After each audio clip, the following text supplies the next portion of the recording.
All right, this is Talk Time. We're looking at plea bargain this morning. It's a concept that has been widely practiced by the Economic and Financial Crimes Commission in recovering looted monies.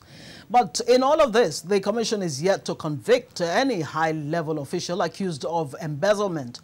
That is, with the exception of former Bayelsa Governor Diepriye Alamesega. Now, respected clergyman Anthony Cardinal Okogie wants President Muhammadu Buhari to invite suspected looters for talks. Cardinal Okogie says it is cheaper to recover loot through dialogue than charging suspected corrupt officials to court. In the studio with me is public affairs analyst Razak Oloko-oba. I also have a lawyer, Wole Agbo, here in the studio to discuss this. Good morning. Good to have you on Talk Time this morning. Now, how tenable is the argument that it is cheaper in the long run, for us to have some kind of dialogue with looters and get the stolen funds rather than go to court? Let me start with you, Oloko-oba. See, when crime goes has attained a particular dimension, what the man of God has recommended, you do it. All over the world, when drug barons get to a point in life, they call them for negotiation. Even the ministers of Boko Haram, they call them for negotiation. But if you're talking about corruption, corruption in Nigeria is no longer an imitation. It has become a virus. And if that is the only thing you can dole out to people who have plundered and mismanaged our fund, it's not a good thing. The reason why corruption still continues to rear its ugly head in Nigeria is that there are no consequences. In China, 1 billion passenger enters their train per day, every day. To move 1 billion passenger, and there's a rail network between China and Berlin. It's going to run across 7 countries. All these things were possible because there are no corruption, such that they remember clearly their revolution. They know where they have gone through. If you are a corrupt person in China today, you face the firing squad. The reason why this thing continues is because there are no consequence. And there's no how there won't be consequence for a punishment and you think it's going to stop. And the structural issue that some of us have been talking about over and over and over again is what is responsible for this. If the judiciary has been tremendously independent, the question of calling for plea bargain from Buhari will not arise, because the power over the outcome of the judgment will not lie on the table of the president. In America today, one of the most powerful institutions, the most empowering institution is the judiciary. And that's why President Buhari, if he wants to succeed on the question of corruption, he must be ready to devolve power. The law enforcement agent should not be an appointee of the federal government again. You remember the case of Nixon in America. When Nixon had issues, the Homeland Security, all of them disappear. So he has to leave. But it is impossible for us to come out with a judgment in Nigeria and the police will now be on one side or the other side, because it's an appointee of the executive. But if the two key sectors in the apparatus of government, the security agent who is going to enforce the outcome of the judgment, and the judiciary itself is independent of Buhari, the question of, even with the president I'd love to, President of America want to intervene in some processes at times, but the kind of structure they run in that there are a lot of parallel lines. It's going to prevent the president from doing so, and that is why Nigeria, we should only be talking about people who have stolen our money. We should also look at the future. How do we prevent future occurrence? I will come to that, because I mean, one of the questions I have, running in my head now, where is the deterrent factor? But before I come to that, are you on the same page with Oloko-oba on the issue of plea bargain? Well, I quite agree with him. The issue of corruption in this country is a very serious one. And from the way it is being treated, we are treating with gloved hands. When you have serious problem like this, there's need for you to use drastic measures. When you start talking about plea bargain, it is taking the form of discriminatory nature. Because when a man does something that is not too serious, we see them being sent to jail. Now, if people do things and they are not being deterred, there's no deterrence, there's nothing, there's bound to be repetition of it. People can make up their mind to say, okay, let me steal a very large sum of money. Then when I steal this, I can give part of it to government and go and spend the rest. I don't agree with it. For our system here, for us to fight corruption the way we want to fight it, there's need for us to really go after the criminals who have done this. But what the Cardinal has said is that President Buhari should have, first of all, tackled the issue of the judiciary, reform the whole legal system, make sure that the judiciary is sanitized, and then you can begin to talk about actually going after these, criminals, in quote, public thieves, if you like, to take back what they've stolen. It can be done simultaneously. You will not wait for, that's why even the whole question of restructuring Nigeria has to be done simultaneously. Because if you finish with one before you're going to start another one, it's going to be a big problem. The economy is under depression, and there's no nation that will suffer economic depression that won't suffer a corresponding moral depression. So as you are running after thieves, you must also be looking at the economy, which brings to mind that if you are fighting corruption, the judicial sector, which I have also mentioned earlier on, must be looked into. The president of this country, starting from the days the first people who manned the leadership of this country left, the judicial system has been warped. The overbearing influence of the executive on judiciary is too much. There's no how a nation can work like that. If the judicial system, who meted punishment out, is under the tutelage of the executive, it can't work. So what the man of God has said, I agree with you. But my own deviation from what he has said is the question of plea bargain. Is removing money from right pocket and putting in the left pocket. You have not spent money at all. Yeah, but what his argument here is, just like you said, the economy is in total disarray. The economy is depressed. Is in a bad state. Yes, and we're trying to to spend to steal billions. And even is it the economy? And even waste time, because so many people have said, look, this fight against corruption, if it has to be done the way the president wants to go about it, it might be a big distraction that at the end of 4 years, he may not have achieved much. No, see, let me quickly take this. See, there are long-term issues and there are short-term issues. The short-term issues, we have itemized it for President Buhari. Number one, security. Two, the question of power. Which question of power also go back to a long-term issue because Jonathan brought power private people who are not patriotic to Nigerians. That's why we are witnessing this mess. We are saying that devolve power on private sector, on power sector, give it to private individuals.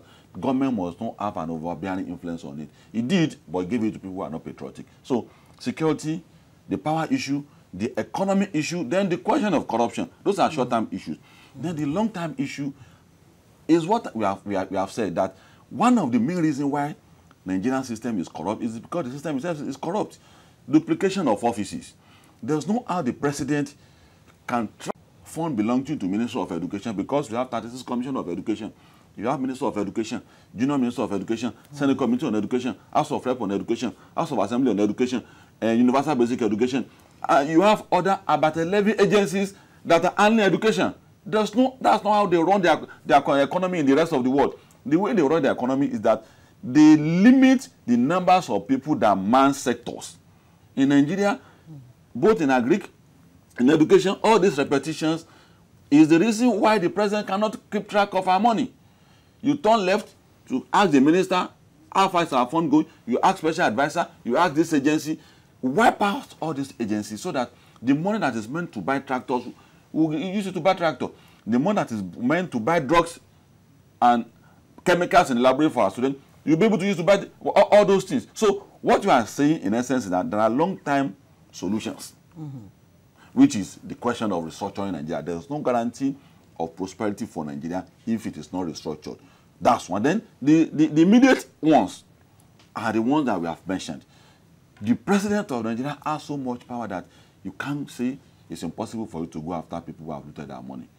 The influence we have over the judiciary, you can turn setback into victory by quickly making use of it at the moment before you give the judiciary the dignity of giving them their independence. But right now, President Buhari should use that influence he has as a president. He has too much power. So he should use that power, invite them, after getting our money, give them their dosa, then you prosecute them. Thank God for what isn't there a tendency that this power that you say is, I mean, has quite, is a behemoth right now in his hands? Can't it even be abused? I think I want to speak on the issue of the judiciary. Yes, please. There's need to work on the judiciary. But as we speak, so much has been done to work on the judiciary, as in sitting day after days, as in giving criminal matters accelerated hearing. What matters now is the will of the president to fight corruption, the will to put the right people in the place to fight corruption. It's not as if we don't have enough machinery to fight it. There are people, there are institutions that can fight it. But what is the will? What is the body language of the man at the top? That will determine whether we want to fight corruption or not.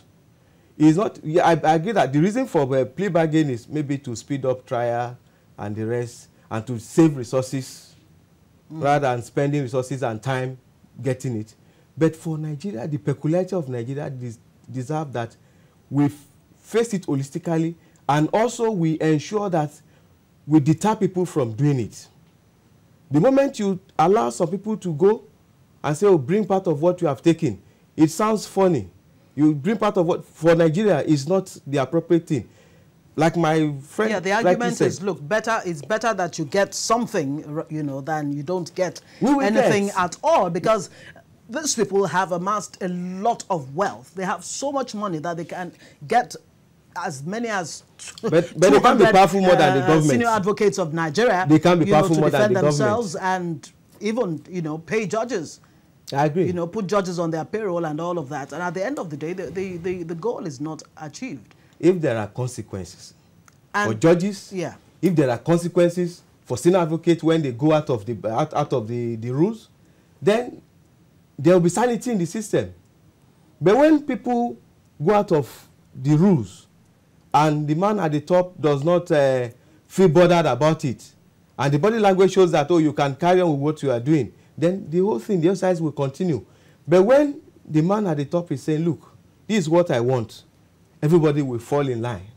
Everybody will check themselves, and you get results.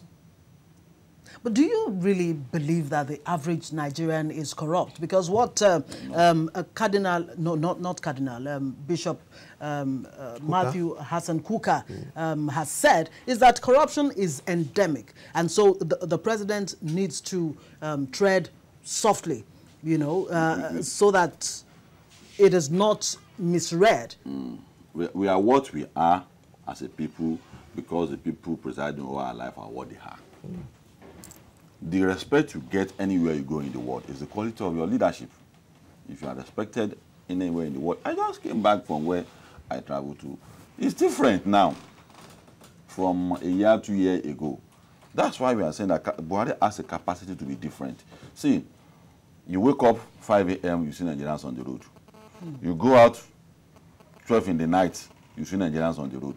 That suggests to you that these are hardworking people. These are people who are actually very, very, very, very ready to work. See, what is messing up Nigerians is because we don't have good government. Nigerians are actually ready to work. But day in, day out, if you look at it that there's no compensation for hard work again in the country, people start seeking for unconventional means to survive. People will not want to work for their salary again. People look at it that because a police officer, and which was part of what we were saying in the rest of the world, you must let Nigerian police know, because it must be fair to them. I am only against police officers who use that uniform to harass and oppress Nigerians. But their condition, they are more to be pitied than to be condemned. Because if you look at their condition, you discover that there's no dignity of labor there. You must give them that orientation that either you like it or not, your performance is what's going to earn you your promotion. It's not because of one political person, because you carry the bag of one commissioner, or because you take the bidding of the president. You must let a police officer know that, so that the discharge of his duty, you will be patriotic about it. You'll be focused. You'll be committed to the issue on ground, rather than what is happening now. What is happening now, that the many cases in Nigeria is determined by what my colleague have said, is determined by the body language of the person up there. That's where the case will swing. Yeah, but what about the body language of the generality of the populace? You know, like they say, people deserve the kind of government it gets. The Nigerian society seems to have, you know, permitted. It will pay the piper dictate too. You know, if the IG is an appointee of the the president of Nigeria, there's no how that independence will be there. In the rest of them, it's not like that. It's career. It's a career thing. And that's what we are talking about the judiciary too. That judiciary should be allowed to be a career thing. Let all the judges know that the presidency or the executive does not have influence in your promotion. Let the police officer also know that the president, the governor, the minister, the police commissioner don't have. If you are due for promotion, you will be promoted. What you deserve, you will get it. These are critical sectors to corruption. If the judiciary has done its work, the law enforcement, in fact, we don't need the FCC. When Obasanjo came up with the FCC, we told them, but Obasanjo has a capacity to misunderstand whatever proposal he gets. We said, give judiciary independence. Reduce your influence over the judiciary. Leave them alone. But it came up with FCC and we said that no. The problem that came across the section in the Constitution that says we should punish people who have stolen our public fund will also become a virus that's going to eat up EFCC, which was what has happened. Because EFCC is also a creation of the presidency. It's responsible to the president. It must offer permission to the board. Now, that's not what we are saying. What we are saying is that judiciary, let them know that there is stakeholder, that parallel, that capacity that executive is an arm of government. Judiciary, let them also realize that they are also an arm of government. They are not an appendage of the executive. Standing alone. Once that is realized, it's established. Institutions should be well established. Yes, there should be independence. That is what we're saying. I mean, if I ask this question, how did we get to the place where we are? It's self-explanatory. Down the line, we have not punished corrupt officials. And so you see that, you know, the next government comes and does even worse than the previous one. So, okay, let me just give it to you. You talked about strong institutions. What should we be doing as far as that is concerned? We need to build strong institutions. You have said so much about it. The judiciary needs to be independent. But it takes strong people to build strong institutions. Build the institution first. Build the institution first. And the man there knows that his being there is not determined by any other person. It's based on what he's able to achieve and what he's able to do. And he can get to the peak of his career. And nobody interferes in whatever they are doing. Even looking at EFCC itself as an institution, before you know, it's made up of policemen too. The bulk of people in the EFCC is made up of policemen. So if you are saying, no, because the police have not done this thing properly, let us give it to a special body. You now take people from the police and put in the FCC too. What have you done? It's mere replication of the problem that we have already. That's a rose called by another name will still be a rose. Yes, that is what we have succeeded in doing. So there's need for us to encourage government to build institutions, let people who really want to work, let them come and work there. Mr. Oloko-oba, you talked about a reward system, or was it you? A system that does not reward hard work and that does not, you know, give send out the feeling or perception that you will get rewarded if you are upright, if you're a man or woman of integrity. This is what you have waiting for you, that it is guaranteed. Is that one of the reasons why we find ourselves where we are as an issue? Many police officers are not after promotion. The satisfaction that this case, there's that kind of lifestyle that lawyers, it's not about money at times with them again. It's a lawyer. It's about this case, if I win it, I have satisfaction in life that at least I am able to win this case. The same thing with the police officer too. You will see countries spending, someone who has defrauded $1 million. You see them spending millions of dollars to run after him. It's not the crime that is that important, but because there must be that reference point that anywhere, any time of your life, if you do, you are going to go after you. The recent 2 criminals that escaped from the custody, a police officer in America. It's a $10 million asset, $10 million asset. And they deployed several of them to run after. It's not the criminal that is important, but reference point that whoever you may be, if you are not going to get away. So that satisfaction, we must give it to policemen, because policemen, the other time that my phone was taken in Oshodi by armed robbers, they gave me one. They said, I know you speak on television. Okay, take one. Let me take one back from you. I reported to the police. The police were helpless. They said, if you try to send them to jail, that the court will send them back, tell them to do a month community service. And the officer told me, remember, I have a family too. If I arrest them and the time is out to return in 2 months' time, my life is endangered. So, see, let me write something for you so that you go and recover your life. There's nothing we can do about it. So, these are depression issues. And these are the kind of things that we say should be addressed. And the best way to address it is to create that independence for police. It should not be in the hand of one politician again. They must have their own entity that gives them promotion, that rewards them. After fighting Tafa Balogun, before Obasanjo dealt with him, we fought Tafa Balogun before he was able to increase police officers who were counter deaths on duty to 500,000 naira. It was 25,000 naira before, 2,500 naira before. So these are depressing issues. Immediately, a man serving his country died on the course of duty. The next week, police officers in charge of housing scheme for the police, or they will start harassing the wife. These are bad examples for police officers. These are reasons why police officers will be afraid to go after thieves. So, in the question of corrupt cases too, when you know very well that whether they give you money or don't give you money, whether you influence this case in the favor of anybody, you are going to get your promotion. Your salary is intact. It's not in the hand of anybody. The same thing with judges too. But the moment we begin to run the kind of structure we run in Nigeria again, there cannot be that kind of independence. And that's why so just like I asked must also know that it's not about good intention.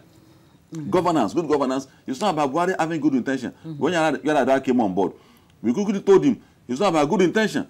When Jonathan also came into, we said, Mr. President, it's not only about your good intention, it's also about structure.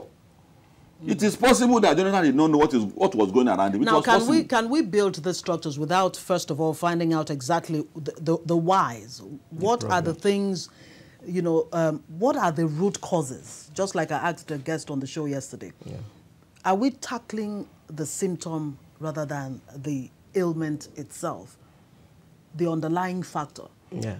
Do you understand? We need to understand exactly why a man who is given responsibility will not do his job properly. Exactly. Only has mentioned it. What is the remuneration for doing the job? What happens to a policeman who is killed in the line of duty? What happens to the family? How do you appoint them? If my removal or my appointment is in the hand of a particular politician or a particular institution, it's natural that I want to toe the line of that person. It's natural that if I'm doing a particular investigation and the man calls me or somebody close to him calls me and say, look, this matter, I don't want you to treat it, and I will hands off. It is natural. But when you create that, it's that independence that is not there. That is one. They need to be independent as regards their appointment, as regards their removal, as regards the promotion, as regards even the remuneration they get.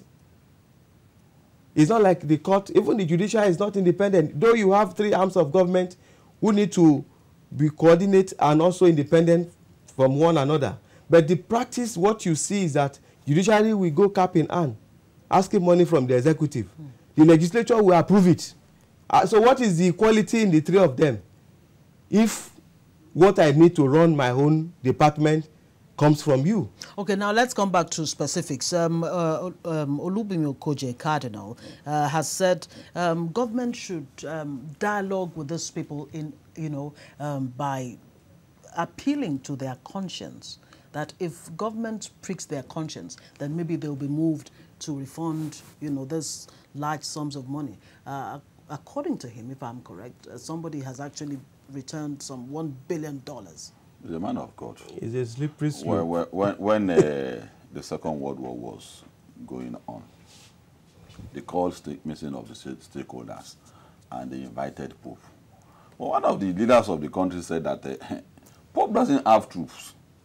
He was making some submission, and they were amazed. He said, Pope doesn't have troops. That's why Pope is talking like this. And Pope is a man of God. So let's forgive him for his mistake and his error, because Pope was preaching peace. No, peace. Hitler said, we have to overrun the Aryan supremacy, and you are talking peace. So our man of God is actually a man of God. You can't expect a man of God to talk otherwise. A man of God will always talk from the point of view of repentance, born again. Let imam will talk like that, pastor will talk like that. But this goes beyond that. What God has not done for Muhammad and Christ, he can't do it for Nigerians. Muhammad preached Islam before Islam became what it became today. Jesus has to be nailed to the cross. People start setting chairs that because of God you are doing this, I want to become a Christian. So it's not about feeling emotional. So what you're saying is the aspect of punishment should not be overlooked. But we are not going to rule out what he has said, because criminals, they call criminals at times, because the capacity, the money they have amassed in this country is sufficient for them to destabilize Nigeria. So the one that you think that this man is illegal restraints, he can't change, go after him with law. But some people who felt that actually we don't need this kind of money. It's actually, this thing is this corruption is a virus, it's a disease. So willingly, people come out willingly to say that there are cases like that in the world where you concede to individuals like that. But if you wait until government starts discovering on their own, don't forgive such guys. But people who are willing, this matter is all over the world. That's the pattern all over the world. People who willingly felt that this is a committed government. The reason why I've stolen this money is because I'm creating a fallback for myself. I work as a permanent secretary. I work as a director in the ministry. I have nothing to show for it. And there are examples of people in the world, in Nigeria, that have become committed in the last days of their life. What did they get as a reward? So that's the reason why I'm stoning this money. So because of this, and I see that Buhari is a man who is going to think of yesterday, today, and also prepare for my future. In the line, because of that, I'm handing over this. So we should not really doubt. But that should not be the case for the situation we find ourselves now. All right, your last word, Mr. Plea Agbo, because bargain we'll be having another set of guests. Should not be the starting point on this aspect of corruption in Nigeria. We need to go out with the whole force to see that it is dealt with, to deter those who are doing it. If in the long run, some other persons come and say, this is what I've stolen, I want to surrender it, then we can look at it. But that is not the first step that should be taken. It's a slippery slope that can be abused, which has even been abused. The few ones that the EFCC did, we have seen the way it was abused. If somebody stole billion, Lucky Billionaire was lucky. He was told to go and pay 3.5 million fine. Cecilia Ibu spent just 6 months in, do you call that a jail? He was in the hospital, the best hospital. Sold about 190 assets, worth about 199 billion. That was what she stole. What do we get? Tafa Balogun, they took part of it. Mind you, the issue of the Lamode that is for the Senate has to do with the money that was even returned too. So it's one thing will lead to the other. It will be abused. All right, on that note, I have to say thank you so much, Comrade Razak Oloko-oba, Public Affairs Analyst. Thanks for being on Talk Time this morning. And, of course, Oluwole Agbo, legal practitioner. Thank you very much. Thank you very much. We'll be having another set of guests shortly, still talking about the plea bargain to be or not to be. Stay with us.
Yes, my dear. Okay. Do you want my phone numbers? Yes. 080 333 12345. Wow. Okay. Thank you. Very special. So we better keep it. How do you mind why taking that number?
All right, you're welcome back. It's talk time, and we're talking plea bargain to be or not to be against the backdrop of Cardinal Oloko-oba's suggestion to the president that he should have some kind of dialogue with looters so that they can refund funds, as this would save Nigeria time and money in the process of trying to recover these funds. I have another guest here in the studio, King Akpabio, policy analyst and spokesperson, South Media Professionals.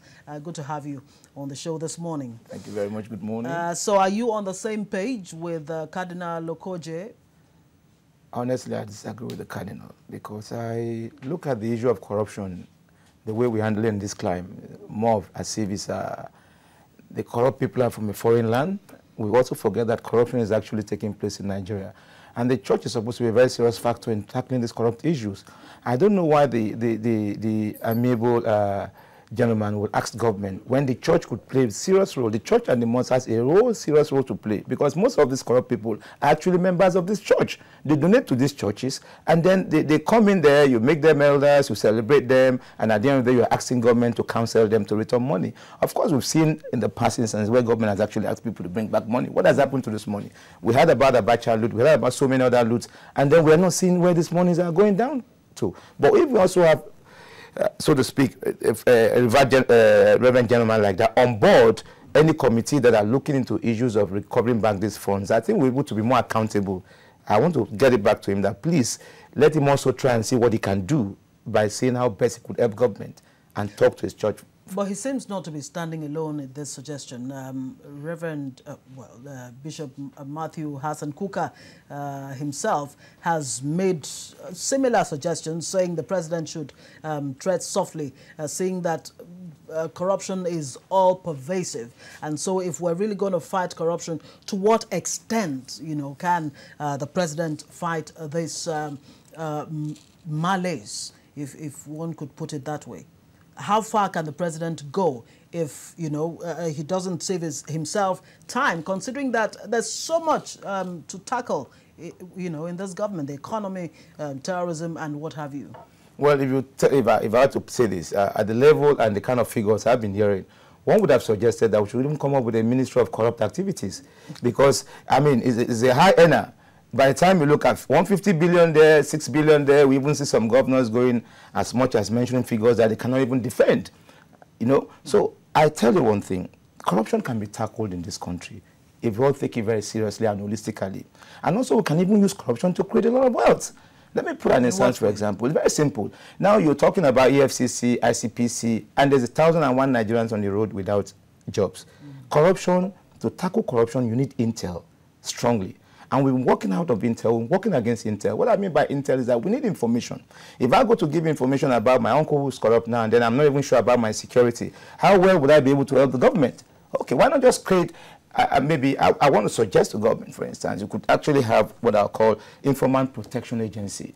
Okay, if you can turn around somebody who you know is corrupt, and then you'll be able to give him what I will call maybe a reward system, that if I could turn in this person, and then government is able to recover about 5 billion or 1 billion or 1 naira, whatever, maybe around 5 to 3%, you'll find out that every other Nigerian will become corrupt hunters. We'll go after these people, because I know that this my uncle cannot give me 10,000 naira, for instance. But if I can actually be able to point out and stand as prosecutor witness to the government, I'll be able to make some money for myself and also help the system. You see? Wouldn't that in itself be another form of corruption, because you're doing it out of personal interest and not for the general good? How do you define plea bargain?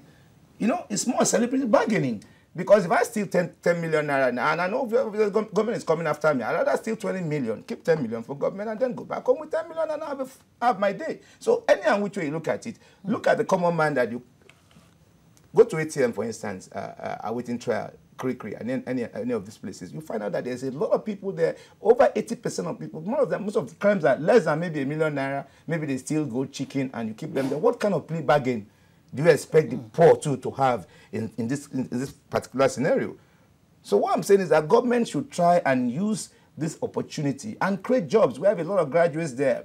You know, they're not doing anything. They could actually help government. We know these thieves. No, I mean, are they from Burkina Faso or from Togo? They are Nigerians like us. You know, the pastor knows them. The government knows them. I remember the other time that the president came out that we had a list of people that are corrupt in this country. And the first Obasanjo mentioned, Jonathan mentioned it. In fact, I remember the former Director General of NIMASA mentioned that we have a list of the people who are oil bunkers. Where are the lists? Who are the people?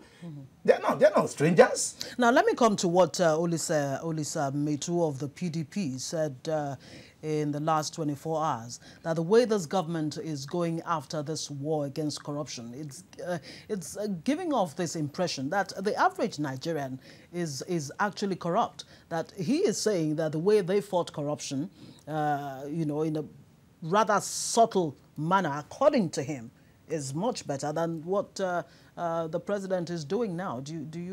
What's your take on that? Well, I think there's been this ongoing debate. Are we giving off the impression that the average Nigerian is corrupt? There's been ongoing debate as if corruption is all about a PDP gap. But I want to disagree. Because if you ask me, I'll ask you one question. What's the difference within 6 and half a dozen? What's the difference between PDP and APC? If you find out the same people that made up of, who were the founding members of PDP, they found their way back to APC. And if not for their being there, they wouldn't have been able to consolidate APC as it were today. Is it not because they don't believe in the ideals of the PDP that made them move to the APC? It's not about ideals. It's about corruption and interests. Honestly, it's not about policy anymore. It's not about ideology anymore. Ask me why are people porting and deporting? Of course it's of interest. They've actually turned the whole scenario more of an EPL scenario. You find this man here today and the next thing is there tomorrow because he wants his own interest to be properly defended. He needs that money. So corruption, honestly, must be tackled with the mindset that is a Nigerian issue. It's not a strange virus. Is it really a Nigerian issue? But I'll come back to that. Ogaba is calling us from Benue. Good morning. Good to have you, Ogaba. Yes, good morning. Good morning to you. And regards to your guest, I think a lot has been said about this issue, and there is no we don't have to pretend that this is not a serious issue. This is a very serious problem, and we should take it as it. I told you yesterday. We need this is a drastic problem, and it needs a drastic solution. And so, Okogie, if he's a bishop or a cardinal, and he reads his Bible, the Bible said if a thief is caught, he is to pay back 7 times. So why is he telling us if he's the custodian of the scripture? You know, you should tell us what the Bible says.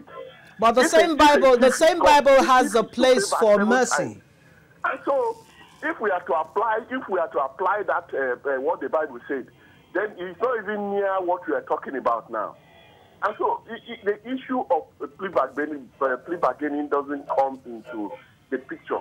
We are to, pursue corruption, or we have only two choices. Either we deal with corruption, or we legalize it. Two options: deal with corruption or legalize it. Thank you very much. Have a nice day. All right, thank you very much. I'm sure we're not about to legalize corruption. Kleptocracy, that's what he's talking about. Yes, one of my earlier guests actually cited the case in China where, if you're found to be corrupt, you face the firing squad. But that really has not even stopped corruption from continuing, even in places like China. No, but China, seriously, corruption has been exported. It's an export in China. It's not a common place to find people getting that corrupt in China. You go to China, for instance, and you want this particular wristwatch, and this wristwatch is not original. The Chinese people will tell you the standard of what they want to give to you. There's different kind of export-free zones whereby those products will be manufactured but can never find their way into the society. It's about discipline and leadership. I think we've lost focus. Corruption for the outsiders, but not corruption for the Chinese. Oh, yes. But we're not even talking about the Chinese anyway. And now, this corruption we're talking about, is it a reflection of a society that has broken down? One has heard that, subjects like civics, morals, or even history are no longer taught in our schools.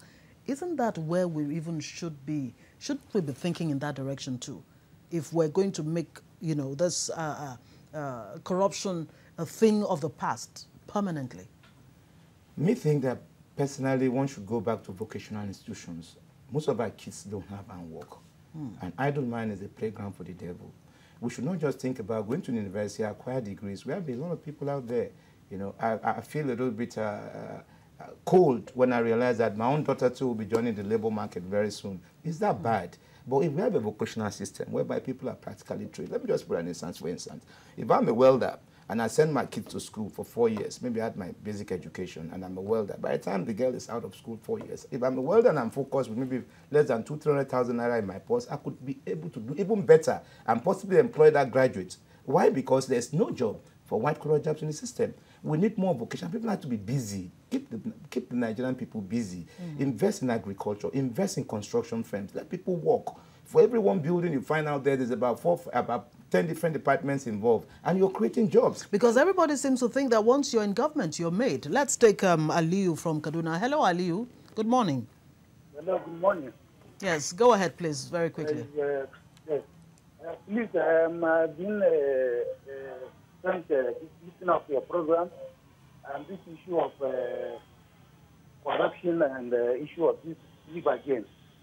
My take on that thing is, in fact, we Nigerians, leaders and relate, we have to be serious on this issue. Because this issue of sentiment, in fact, is everything what in this country is what contribute this problem to us. Because I'm from this place, this government is in, I'm not a supporter of this thing. So whenever there's a problem of corruption, fighting this corruption, some people bring sentiment in fighting this thing. I mean, when something is bad, it's bad. It doesn't have, this issue of corruption doesn't have religion, it doesn't have any religion. So to me, let's take out sentiment on this thing and take this thing, get along and fight this thing very seriously. Thank you very much. All right, thank you very much, Aliyu. He says this issue of corruption is not to be handled with kid gloves. You want to respond to what he's saying? Well, we all keep on saying that, no, we have to take this matter very seriously. But also we forget that corruption, even as it is today, has eaten as terribly as into every other system. So how do you begin to purge a society like ours of corruption? I told you, if people are meant to be working, functional, if you create job, and I know that my job, I can excel on my job, and there's element of meritocracy in what I do, definitely corruption will be greatly, you see, you cannot eliminate corruption, but you can curb it, But when people are hungry, look at the reward system for the Nigerian police, and you want the Nigerian police to go and arrest a big man. It's funny. Look at the reward system for informants, and you want the informants to give information. It's funny. And at the end of the day, you have a plea bargain, which, as far as I'm concerned, is more of a celebrity bargain. It's funny. We can't function that way. We have to look at corruption as a national problem. And when we're tackling corruption, we don't have to stand alone and say that man is corrupt. How about you? For instance, maybe you find out what is happening in WAEC today. You find out what is happening in our school institution today. You find out all sort of bills. You find out even as little as maybe as a student you want to go back and collect your testimonial and a lot of that. And the school say, I pay 30,000 naira. Also, there's a factor of corruption. You find out what are they doing with all of this money. You know, and again, we don't even respect our whistleblower. I want to get back to the last National Assembly. There was this rush of passing about 40-something bills in 10 minutes, okay? And part of them was whistleblowing. I think the government should go back and do a lot on this whistleblowing organization. Make it in such a way and manner that by the time you use this corrupt setting to create jobs, for instance, if you say, if we have any information about anybody in your environment, you cannot, just like your curbing armed robbers too, you have to also use information. We need intel. We have a problem with Boko Haram today. It's not about war. It's not about arms. It's about intel. You find out the American FBI, CIA spend so much money on information. We don't do all of this. If you need information, if government can say, we'll put in a price tag of 10 million naira, if you can give us an information on how we can recover maybe 100 million naira, 200 million naira, all of us will become corrupt hunters. We start looking for them. And then we'll be able to generate money for government and also for ourselves. And then the man there that is born to corruption will be able to say, listen, I think the game is up. Because you don't even know whether your own same brother or your same sister will be the one to pick on you. All right, Ignatius from Cameroon, thanks for holding on. Hello, Ignatius.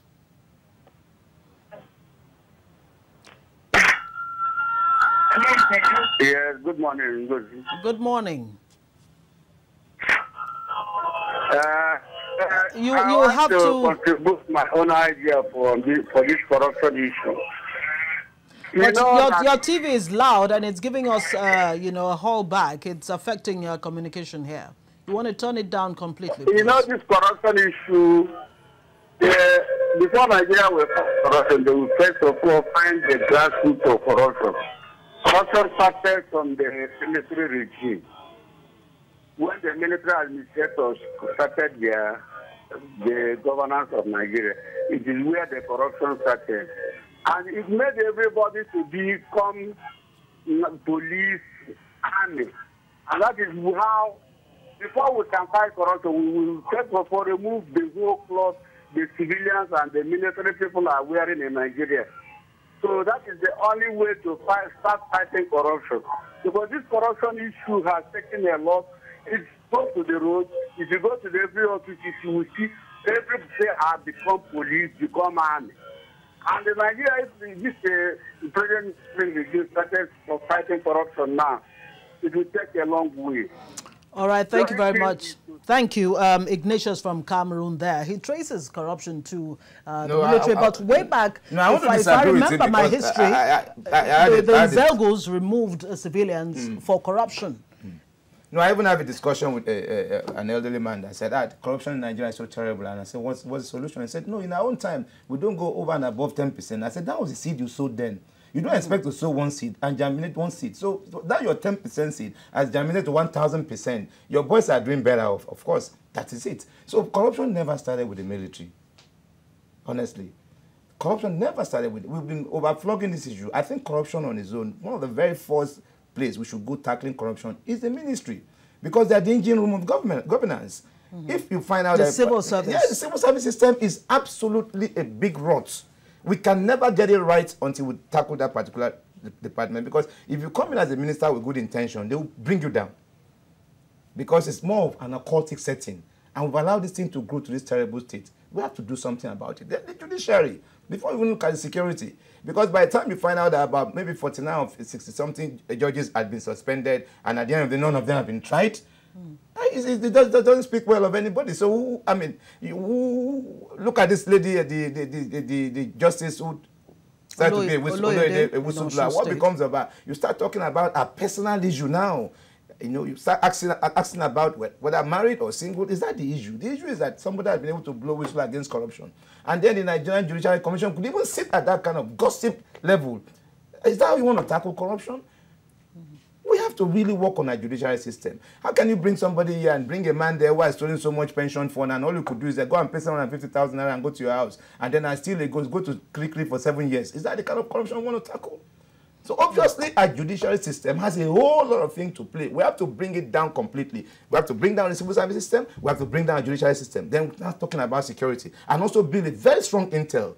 We need a lot of intel to work. We need government. Without intelligence, it cannot function. If you like bring all the old arms on earth, you can't fight Boko Haram, because Boko Haram has superior intel than Nigeria. They've infiltrated our system and they're able to know the next step you want to take. Okay, let's take Monday from Benue. Hello, Monday. Good morning. Morning. How are you? Very well, thank you. Go ahead, please. Okay. Good morning to you in the studio there. Yes, I want to disagree with the issue of this plea bargaining. Because when somebody sell ₦1 billion, the punishment should be above that amount so that the people will be deterred from stealing large chunks of money. Thank you. God bless you. All right, thank you very much. The deterrent factor. If Buhari does listen to these voices coming from left, right, and center concerning plea bargain or dialogue, or whatever name you might want to call it, what happens to deterrence eventually? What message will we be sending to other people who might have the tendency, because they feel they can always get away with it if the plea bargain is there? I think from day one, the institutions are not strong enough. We have to create a very strong institutions, and we have to have a strong reward system. You cannot pay police 20,000 naira for instance salary and you want to get things right. No, it's not possible. Plea bargain is even a window of opportunities for either EFCC or any other police officer to get involved. What happened when we started with the police that was at the scene of the crime first, before Nigerians? Okay, I'm going to declare 5 billion. How much will be my own? Now you now bring the other one. So what are we talking about? We're not helping any system.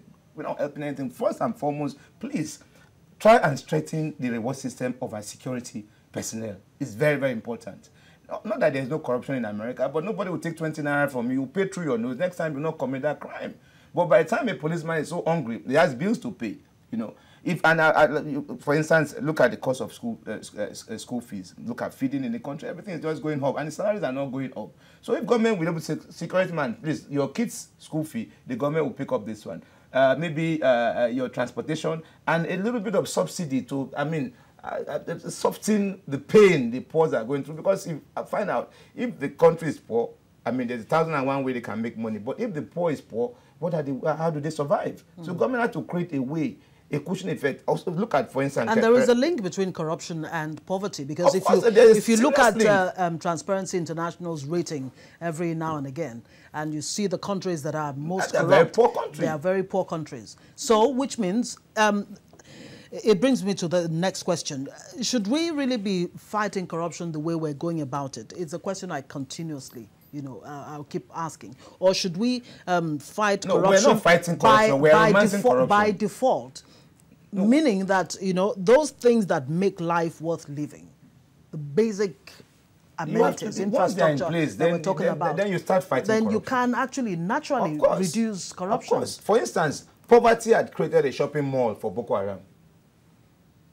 You don't expect me, I live in the city, or my kids, they live in the city, and you tell me that if you tie this bomb on your waist, if you go to heaven, 7 or 8 angels are waiting for you, or the virgins are waiting for you. I'll tell you, don't you have younger ones? So don't you want to go to heaven? Why preach me heaven? Because I'm enlightened and I'm not hungry. You also go back to the Bible about the issue of Esau and the brother. And a mesh of porridge was able to sell his birthright. So poverty is a factor that we have to take very, very seriously. If a man is, okay, look at the intel again. Our brothers there who are victims of Boko Haram, either as member or as victims, go and find out the kind of message that's being preached to them. They only have one window of message. And as far as they are concerned, the next man is devil. That you're a poor man today is because that man in government doesn't want you to survive. And all those other people are his agents. And if you can do this for God, then God will reward you with heavenly bliss. And by the time he goes on with that, with another small measure of porridge, he believes these people. And how do you counter that? That's the question. How do you counter people buying into, you know, such things? Then you have to look at how, first and foremost, you have to tackle poverty. It's very, very important. Because by the time I'm well fed, it's not like Christ in the Bible. He preached, for over 18 hours. And by the time the people were about going, he had to call them, do you have any fish? Because he knows that after that preaching, without anything in their stomach, then in fact, the foundation to religion today was that feeding with that 5,000 people or thereabout in the Bible. Because by the time they were able to eat, now the preaching, could sink down into them, and then they could go home with the message. But by the time people are hungry, and then this is food, and then this more food coming, definitely if I ask you to go kill and do any all sort of thing, you will definitely do it. We should do everything possible. And the first way to fight corruption is to massively get involved in agriculture. Absolutely get involved. There are two things that can actually help Nigeria catalyze quickly: agriculture and construction. The World Bank said that we need about 17 million homes. And for every house to build, there's more than 10 components that are involved. And these 10 components, one way or the other, if I'm having a project there, a welder will eat from it, a mason will eat from it, a bricklayer will eat from it, an electrician will eat from it, and so on and so forth. So many people will factor into just that one building. So why not just let go and start constructing? One of the biggest business in America is property. You saw what happened the other time on the real estate. By the time the Lehman Brothers had this small property, it's as if the whole America was coming down. Absolutely. So let's try and build along this line and create jobs first. Then we start looking at decent jobs. They will now start. You must treat corruption. You must tackle corruption with fine programs. Lay them down and implement them properly. Of course, Buhari has a face, has a very good brand. People look at Buhari as a brand. Because if you ask me as Buhari, say, how do I define Buhari? I look at him as somebody who stooped to conquer, ran broadly, and is standing alone. Because as far as APC and PDP is concerned, in the eye of Buhari, they are like saying that what's the difference between 6 and half a dozen. Okay? And I want to give it to him. But also he cannot fight it alone. So the first people Buhari should employ are the same people, the same Nigerians. Buhari can create over 1 million jobs in terms of fighting corruption. We all must fight corruption, not like the police. The armed robber is not a stranger. He lives with you. The corrupt people are not strangers. They live with us. We draw a line. Are we looking at corrupt people from the millions? Are we looking at corrupt people in terms of child abuse? And there are so many factors involved in corruption. That's why at times I want to agree with the president when they say stealing and corruption is two different things. Because by the time you look at corruption, there's so many things involved in corruption. Even giving people the wrong appointment is corruption. What's messed this country up? Severally, we had people who are more qualified, but we never allowed them to function. And by the time you put a medal card there, what do you get? Mediocrity results. And I say, no, that the country is not growing. How will the country grow? Absolutely. But of course, President Buhari has said he will strengthen the EFCC, the ICPC, those anti-corruption agencies and other ones. They can't do nothing. Let's be very honest with ourselves. How do you strengthen them? It's not about equipment. First and foremost, it's about reward system. Then after reward system, you also look at how do they gather intel. We don't have that. We don't have all of this. How do they gather intel? It's not possible. So you have to create a very strong way of gathering it and also reward intel. So is this war a non-starter? Is it dead on arrival, if I'm to take what you're saying? No, but they have to consider all of this factor. Except you just keep on dishing out. Okay, let me even look at this. You're talking about corruption. You set up different event committee. I've never seen any committee that government has set up and then there's a criminal in that committee. How do you get the fact right? America will go after that criminal, befriend you, give you a lot of soft landing and say, please be part of our committee. Let's know how you guys work. Go to the mindset of a criminal and see how things work. But you set up committee and bring people who are the same rogues. They wear big suit, big agbada, and you expect them to tell you the way forward. They will not tell you. Maybe go and bring a rejected person from Krikri, for instance, and let him tell you how you can catch a thief. You take a monkey to catch a monkey. Absolutely, like they say, it takes a thief to catch a thief. To catch a thief, but not bringing people that are on their own too are even trying to give themselves soft landing. Who came about the idea of plea bargaining? It's not the poor people now, you know. It's the same rich people say, don't worry. I mean, we are too big, we can't go to jail. We'd rather go to Reddington Hospital, catch a fund there after 6 months and come back. Tafa 2005, what has happened to him? He's all over the place enjoying his loot. It's several of them, they're all celebrating. So what are we saying? We can't continue that way. I think we should have a lynch bargain, not a plea bargain, if I have my way. I don't know if I want to agree with Honestly, that. I think... Okay. All right. Thank you so much, King Akpabio, policy analyst and spokesperson, South Media Professionals. It's been nice having you on the show this morning. Lynch bargain. Now, that's another one. Yeah. This is TVC Breakfast.